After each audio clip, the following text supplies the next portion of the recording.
Mental mass ప్రోమోరా బాబోయ్! అసల నిన్న 'పుష్ప 2' ట్రైలర్‌కే బీభత్సం అని అనుకుంటే, ఈరోజు ప్రోమోకి ఇంకా బీభత్సం అనే చెప్పుకోవాలి. అసలు నామినేషన్స్‌లో ఉండే వాళ్ళ ఫోటో ఏసాను చూడండి. మీరెవరు కోటేస్తున్నారో కామెంట్‌లో తెలపండి. 'పుష్ప 2' ట్రైలర్ నచ్చినట్లయితే అది కూడా కామెంట్‌లో అయితే తెలపండి. సో, అస్సలు నామినేషన్స్ మాత్రం మెంటల్ అని చెప్పాలి. ఎందుకంటే, అస్సలు ఇప్పటి వరకు ఏ సీజన్‌లో లేనట్టు విధంగా లాస్ట్ ఎవరైతే ఎలిమినేట్ అయిపోయారో ఆ కంటెస్టెంట్స్ అందరిని తీసుకొనొచ్చి వాళ్ళ దగ్గర నామినేషన్స్ ఏపిచ్చారు. అసలు ఆ థాట్ ప్రాసెస్ ఎలా వచ్చిందో బీబీ రైటర్స్‌కి నాకైతే అర్థం కావట్లేదు.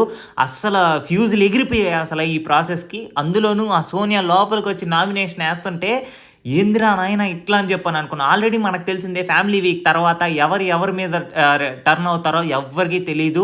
అస్సలు మామూలు ఫ్లిప్పులయితే జరగవు ఫ్యామిలీ వీక్ తర్వాత. వాళ్ళని నమ్మొద్దు అని చెప్పనేసి వాళ్ళ పేరెంట్స్ వచ్చి చెప్తే తర్వాత రోజు గొడవలు మొదలవుతాయి. అలాంటిది అసలు సోనియా పెద్దోడు, చిన్నోడు అని చెప్పనేసి నిఖిల్‌ని, పృథ్వీని అలా బాగా చూసుకుంటుంటే నిఖిల్ మీద వెళ్ళి అసలు బీభత్సంగా నామినేషన్ అయితే వేసింది. దాంతోపాటు పృథ్వీ నిఖిల్ మీద తిరగబడ్డాడు. ఇది కూడా ఎక్స్పెక్ట్ చేయలేదు.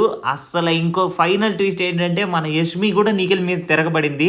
నిఖిల్‌కి ఒక మంచి ఎపిసోడ్ అయ్యే అవకాశం 100% ఉంటుంది. దాంతోపాటు నబీల్‌కి కూడా సూపర్ ఎపిసోడ్ అవుతుంది. ఎందుకంటే నబీలు మామూలుగా డిఫెండ్ చేసుకోలేదంట.